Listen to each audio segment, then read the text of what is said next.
નમસ્કાર વિદ્યાર્થી મિત્રો, હું છું નાયક કનિલ સર.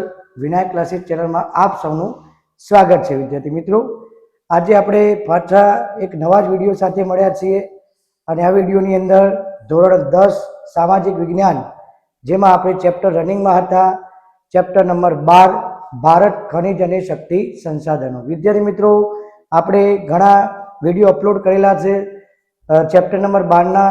તો હવે આજે આપણે નવો ટોપિક લઈને હવે આવ્યા છીએ. આ ટોપિકનું નામ છે, અહીંયા તમે જોઈ શકો, બાયોગેસ વિશે સમજાવો. બાયોગેસ વિશે સમજાવો. તો બાયોગેસ એ આપણું બિન પરંપરાગત ઉર્જા સ્ત્રોત છે વિદ્યાર્થી મિત્રો. અને આજે આનો વધુમાં વધુ જો ઉપયોગ કરવામાં આવે તો આપણે પરંપરાગત એટલે કોલસો, ખનિજ તેલ આપણે બચાવી શકીએ છીએ વિદ્યાર્થી મિત્રો. તો બાયોગેસ કેવી રીતે બને છે, તેમાંથી કયો વાયુ નીકળે છે, આના વિશે આપણે આ પ્રશ્નના જવાબની અંદર આપણે ચર્ચા કરવાની છે વિદ્યાર્થી મિત્રો. તો ચાલો આ પ્રશ્નની આપણે ચર્ચા શરૂ કરીએ, જવાબ પણ સમજાવતા રહીએ. તો પ્રશ્ન છે, પાઠ છે ચેપ્ટર નંબર 12, તેનું નામ છે ભારત ખનિજ અને શક્તિ સંસાધનો. પ્રશ્ન છે, બાયોગેસ વિશે સમજાવો. બાયોગેસ વિશે સમજાવો. વિદ્યાર્થી મિત્રો, તમે પણ નોટબુક લઈને બેસવાનું છે. જે ના આવડે એ તમારે અહીંયા ટેલી કરવાનું છે અને ટેલી કરીને તમારા નોટબુક્સની અંદર લખવાનું છે. તો ચાલો વિદ્યાર્થી મિત્રો, બાયોગેસ કેવી રીતે બને. તો બાયોગેસ બનાવવા માટે કયા કયા પદાર્થો આપણે જરૂરિયાત પડે. તો જે નકામા પદાર્થો હોય, જે વેસ્ટેડ હોય, કચરા જેવા હોય, એ બધું જ આની અંદર સમાવેશ થશે. તો અહીંયા બાયોગેસ ઉત્પાદનમાં નકામા કૃષિ પદાર્થો, નકામા કચરો જેને કહેવાય, શેરડીના કૂચા, જે આપણે ઉનાળામાં શેરડીનો રસ પીધા પછી જે કૂચા વધે છે વિદ્યાર્થી મિત્રો, એ કૂચા, ચાના કૂચા, અન્ય વનસ્પતિ, જે બીજી પણ ખેતરમાં વનસ્પતિ હોય કે પાંદડા હોય, તે છાણ, જે પશુઓનું છાણ, માનવ મળમૂત્ર વગેરેનો સમાવેશ થાય છે. બીજું પણ ઘણું બધું લખી શકાય છે વિદ્યાર્થી મિત્રો. તો બાયોગેસના બનાવવા માટે શું જોઈએ છે વિદ્યાર્થી મિત્રો? એકદમ સરળ રીતે છે, નકામો કચરો, નકામા કૃષિ પદાર્થો, અન્ય વનસ્પતિ, છાણ, શેરડીના કૂચા, ચાના કૂચા, આ તમામ પ્રકારની સામગ્રી જે વેસ્ટ છે, જે કોઈ જ ઉપયોગમાં નથી આવતી, એ બધી જ આ ઉપયોગમાં આવે છે. આ બાયોગેસ બનાવવા માટે કૂવો ખોદવામાં આવે છે, એ કૂવો બનાવવામાં આવે છે, તેની અંદર આ પદાર્થો નાખવામાં આવે છે વિદ્યાર્થી મિત્રો. અને નાખ્યા પછી આ બધા જ જે પદાર્થો અહીંયા લખેલા છે, ચાના કૂચા, શેરડીના કૂચા, અન્ય કૃષિ પદાર્થો, નકામા કૃષિ પદાર્થો, છાણ, માનવ મળમૂત્ર, આ બધું કૂવામાં નાખી ઉપર ઢાંકણું હોય છે, બાજુમાં એક વલોય હોય છે, એ વલોવાની આ વલોવીની અંદર મિક્સ થઈ જાય છે. અને થોડા સમય પછી આ પદાર્થો સડવા લાગે છે. તો બીજું વાક્ય છે, સેન્ટેન્સ તમે સમજી શકો છો, આ પદાર્થોના સડવાથી, એટલે કયા ઉપરના જે મેં માહિતી આપી, એ પદાર્થો સડી જાય એટલે એક વાયુ છૂટો પડે, જેનું નામ છે મિથેન વાયુ. વિદ્યાર્થી મિત્રો, આખા બાયોગેસના જવાબમાં આ પદાર્થો સડવાથી કયો વાયુ ઉત્પન્ન કરવામાં આવે છે? મિથેન, જેનું અણુસૂત્ર છે CH4. મિથેન વાયુ છૂટો પડે છે, જે કેવો વાયુ છે? દહનશીલ, સળગી શકે તેવો વાયુ છે. તો દહનશીલ વાયુ હોવાથી મિથેન વાયુનો ઉપયોગ આપણે જે સગડી છે એ સળગાવવા માટે તેનો ઉપયોગ કરવામાં આવે છે. ત્યાર પછી આ વાયુ મેળવી લીધા પછી વિદ્યાર્થી મિત્રો, ફરીથી યાદ રાખીશું, બાયોગેસ બનાવવા માટે કયા કયા પદાર્થોની જરૂર પડે છે?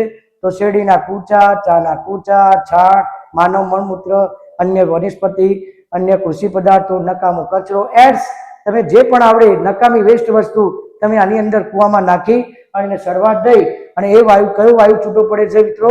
મિથેન વાયુ છૂટો પડે છે.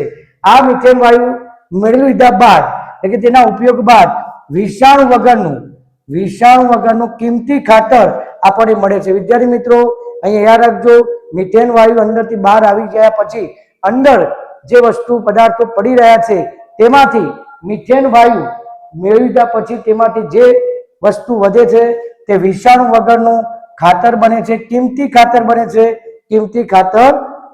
છે. વિદ્યાર્થી મિત્રો, બાયોગેસ કેવી રીતે બન્યો, તેમાંથી કયો વાયુ છૂટો પડે છે? તો મિથેન વાયુ. મિથેન વાયુ મેળવી લીધા બાદ તેમાંથી શું મળે છે? તો વિષાણુ વગરનું કિંમતી ખાતર મળે છે. ત્યાર પછી તેમાંથી ઉર્જા અને ખાતર, આ બાયોગેસમાંથી કઈ બે વસ્તુ આપણે મેળવી શકાય? એક તો ઉર્જા અને બીજું ખાતર. તો વિદ્યાર્થી મિત્રો બાયોગેસમાંથી બે વસ્તુ આપણને પ્રાપ્ત થઈ, ઉર્જા એટલે વાયુ, ઉર્જા એટલે વાયુ મિથેન વાયુ, અને ખાતર વિષાણુ વગરનું કિંમતી ખાતર. આ બંને વસ્તુ બાયોગેસમાંથી આપણને પ્રાપ્ત થાય છે. ત્યાર પછીનો પોઈન્ટ વિદ્યાર્થી મિત્રો તમે જોઈ શકો, બાયોગેસ બનાવવા માટે ઉત્પાદન કરવા માટે કઈ વસ્તુ, નકામા કૃષિ પદાર્થો, નકામો કચરો, અન્ય વનસ્પતિ, શેરડીના કૂચા, ચાના કૂચા, માનવ મળમૂત્ર, પશુઓનું છાણ, આ બધું અંદર નાખવામાં આવે છે અને એક કૂવામાં નાખવામાં આવે છે. તેમાંથી એક વાયુ બહાર આવે છે, સડવાથી આ સડી જાય પછી એક વાયુ બહાર આવે, તેનું નામ છે મિથેન વાયુ. મિથેન વાયુ છૂટો પડે છે, જે દહનશીલ છે, જેને સળગાવી શકાય છે, અને એ મેળવી લીધા બાદ તેમાંથી ખાતર બને છે.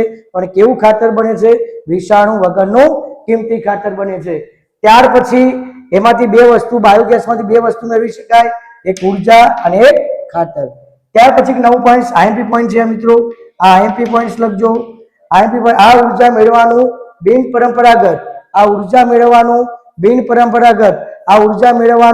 બિન પરંપરાગત શક્તિ સંસાધન છે. શક્તિ સંસાધન છે વિદ્યાર્થી મિત્રો. આઈએમપી છે કે ભાઈ નીચેનામાંથી ઉર્જા મેળવવાનું બિન પરંપરાગત શક્તિ સંસાધન કયું છે? તો જવાબ આપવાનો છે બાયોગેસ. જવાબ આપવાનો છે બાયોગેસ. કયું સંસાધન છે વિદ્યાર્થી મિત્રો? બાયોગેસ એ ઉર્જા મેળવવાનું બિન પરંપરાગત એટલે કુદરત દ્વારા આ મળે છે, કુદરત દ્વારા જ ઉત્પન્ન થાય છે. આ બધું નાખવા પછી તે મળે છે. તો બિન પરંપરાગત શક્તિ સંસાધન છે. આઈએમપી પોઈન્ટ છે, તમારા નોટબુકમાં લખી રાખજો, તમારે વિકલ્પમાં પણ પૂછી શકાય. તે ગ્રામ વિસ્તારની સ્વચ્છતામાં વધારો કરે છે. બાયોગેસ બનાવવાથી વિદ્યાર્થી મિત્રો આખા ગામનો સ્વચ્છતા પેલું અભિયાન થઈ જાય છે, કારણ કે આખા ગામનો કચરો એક જ કૂવામાં નાખવામાં આવે છે અને ગામ સ્વચ્છતા લાગે છે. એ બાયોગેસ બનાવવાથી વિદ્યાર્થી મિત્રો પહેલું કામ સ્વચ્છતામાં વધારો થાય છે. આખું ગામ ગોકુળિયું ગામ બની જાય છે. ગ્રામ વિસ્તારની સ્વચ્છતામાં શું થાય છે? વધારો. કોનાથી? બાયોગેસ. કેમ સાહેબ, કેવી રીતે સ્વચ્છતામાં વધારો થાય? મેં પહેલો જ પોઈન્ટ અહીંયા લખાવ્યો છે કે ઉત્પાદન કરવા માટે નકામા કૃષિ પદાર્થો, નકામા કચરો, આ બધું રસ્તા પર પડ્યું હોય તે તમામ પ્રકારનું ભેગું કરી અને કૂવામાં નાખવામાં આવે તો આ પોઈન્ટ સાબિત થઈ જાય કે ગ્રામ વિસ્તારની સ્વચ્છતામાં બાયોગેસ વધારો કરે છે. તો જોઈને વિદ્યાર્થી મિત્રો બાયોગેસ શું કામ લાગી શકે છે? ઉર્જા પણ મેળવી શકાય છે, ખાતર પણ મેળવી શકાય છે, સ્વચ્છતામાં પણ વધારો કરી શકાય છે, ઉર્જા મેળવવાનું બિન પરંપરાગત સાધન પણ છે. ત્યાર પછી બાયોગેસના ઉત્પાદનમાં ઉત્તર પ્રદેશ, યાદ રાખજો, ભારતના બે રાજ્યો ઉત્તર પ્રદેશ અને ગુજરાત. આ ગુજરાત, ઉત્તર પ્રદેશ અને ગુજરાત પ્રથમ અને બીજા ક્રમે આવે છે.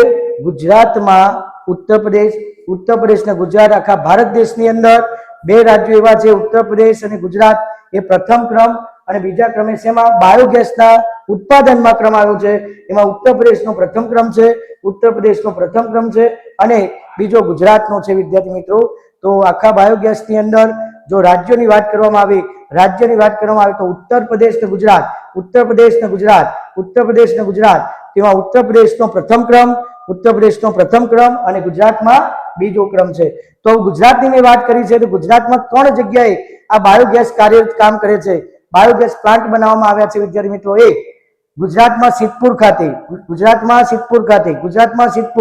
બીજું છે અમદાવાદ, ત્રીજું છે બનાસકાંઠા. વિદ્યાર્થી મિત્રો ગુજરાતમાં હવે પછીનો જે પોઈન્ટ હું બોલીશ, મેં 3 તમને નામ આપી દીધા છે. ગુજરાતમાં સિદ્ધપુર,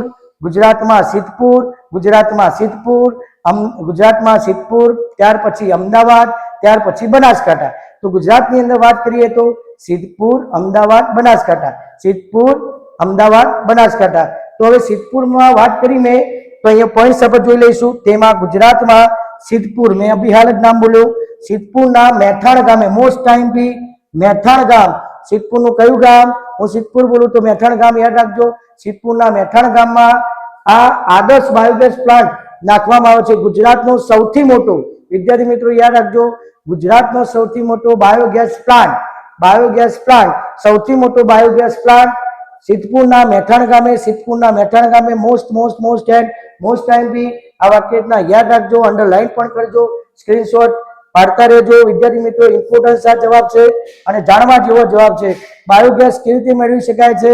તો તો નકામા કૃષિ પદાર્થો, નકામો કચરો, છાણ, માનવ મળમૂત્ર, શેરડીના કૂચા, ચાના કૂચા, આ બધું જ ઉમેરવામાં આવે છે.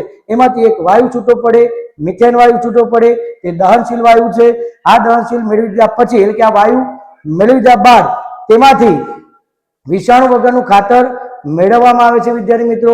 અને આમાં ટૂંકમાં કહીએ તો બાયોગેસમાંથી બે વસ્તુ પ્રાપ્ત થઈ, ઉર્જા અને ખાતર. ઉર્જા અને ખાતર. અને આ બાયોગેસ ગ્રામ્ય વિસ્તારમાં સ્વચ્છતામાં વધારો કરે છે. બાયોગેસના ઉત્પાદનમાં આખા ભારતમાં બે રાજ્યો પ્રથમ અને બીજા ક્રમે આવે છે. તેમાં પ્રથમ ક્રમ ઉત્તર પ્રદેશ અને બીજો ક્રમ ગુજરાત આવે છે. ત્યાર પછી ગુજરાતની વાત કરીએ તો ગુજરાતમાં મોસ્ટ ટાઈમથી ગુજરાતમાં સિદ્ધપુરના મહેઠાણ ગામે આદર્શ બાયોગેસ પ્લાન્ટ નાખવામાં આવ્યો છે, જે સામુદાયિક છે. સામુદાયિક એટલે આખા ગામનો સહિયારો કહેવામાં આવે, ભેગો કહેવામાં આવે. આ સામૂહિક એટલે બધા સામૂહિક રીતે ચલાવવામાં આવે છે, સામૂહિક ધોરણે ચલાવવામાં આવે છે. એટલે બધા લોકો ભેગા મળી આ બાયોગેસ પ્લાન્ટ ચલાવે છે વિદ્યાર્થી મિત્રો. તો સૌથી મોટો બાયોગેસ પ્લાન્ટ ક્યાં છે? તો ગુજરાતમાં કઈ જગ્યાએ? સિદ્ધપુરમાં કઈ જગ્યાએ? તો મહેઠાણમાં. તો સિદ્ધપુરના મહેઠાણમાં સૌથી મોટું આ બાયોગેસ પ્લાન્ટ નાખવામાં આવ્યો છે. ત્યાર પછી મેં એ સેન્ટેન્સ અલગ કર્યું છે. તેમાં અમદાવાદમાં દસકોઈ તાલુકાના, વિદ્યાર્થી મિત્રો યાદ રાખજો, દસકોઈ અમદાવાદમાં દસકોઈ તાલુકાના રુદાતલ ગામનું નામ થોડું અટપટું છે પણ યાદ રાખવું જરૂરી છે. પેપરમાં પૂછાય કે અમદાવાદમાં કયો તાલુકો? દસકોઈ. અમદાવાદનો તાલુકો દસકોઈ અને તેનું એક ગામ છે રુદાતલ માં પણ બાયોગેસ કાર્યરત છે. ત્યાર પછી બનાસકાંઠાની વાત કરી અને બનાસકાંઠામાં દાંતીવાડા મોસ્ટ ટાઈમથી દાંતીવાડા તમારે યાદ રાખવાનું છે. દાંતીવાડા બનાસકાંઠો પૂછાય તો બનાસકાંઠામાં બાયોગેસ ક્યાં પ્લાન્ટ કાર્યરત છે? તો દાંતીવાડામાં ખાતે બાયોગેસ કાર્યરત છે, એટલે કામ કરી રહ્યા છે વિદ્યાર્થી મિત્રો. તો અહીંયા પાઠ 12 ની અંદર ભારત ખનિજ અને શક્તિ સંચાલનમાં બાયોગેસ વિશે તમને આજે સમજણ પડી હશે. બાયોગેસ શું છે, કેવી રીતે ઉત્પાદન કરી શકાય છે. તો નકામો જે વેસ્ટેજ છે એ બધું જ આની અંદર ઉપયોગ થાય છે અને બાયોગેસ બને છે. બાયોગેસ કઈ રીતે બને છે? આ પદાર્થો જે ઉપયોગ કર્યા છે ઉપર એ સડે છે. સડવાથી મિથેન વાયુ બને. મિથેન વાયુ દહનશીલ વાયુ છે અને દહનશીલ વાયુ મેળવી લીધા પછી વિષાણુ વગરનું ખાતર બને છે. ખાતર બન્યા પછી એ બે વસ્તુ આપણે પ્રાપ્ત કરાવે છે, ઉર્જા અને ખાતર. આ પોઈન્ટ્સ તમને જે રીતે ફાવતા હોય વિદ્યાર્થી મિત્રો એ રીતે તમે પરીક્ષામાં લખી શકો છો, પણ પોઈન્ટ્સ તમને આવડતા હોવા જોઈએ. તો હું આશા રાખું છું કે આ પ્રશ્નના જવાબમાં તમને પૂરેપૂરી ખબર પડી ગઈ હશે અને સ્ક્રીનશોટ લેતા રહેજો. સ્ક્રીનશોટ પાડી અને તમારી તૈયારી પણ કરવાની છે વિદ્યાર્થી મિત્રો. તો અહીંયા આજનો વિડીયો આપણે અહીંયા પૂર્ણ કરીએ છીએ અને આ વિડીયો તમને જો ગમ્યો હોય વિદ્યાર્થી મિત્રો તો લાઈક કરજો, શેર કરજો, કોમેન્ટ પણ કરજો અને સબસ્ક્રાઇબ પણ કરવાનું છે. અને આ વિડીયો વધુમાં વધુ તમે બધા વિદ્યાર્થીઓને શેર કરો. તો ચાલો, જય હિન્દ.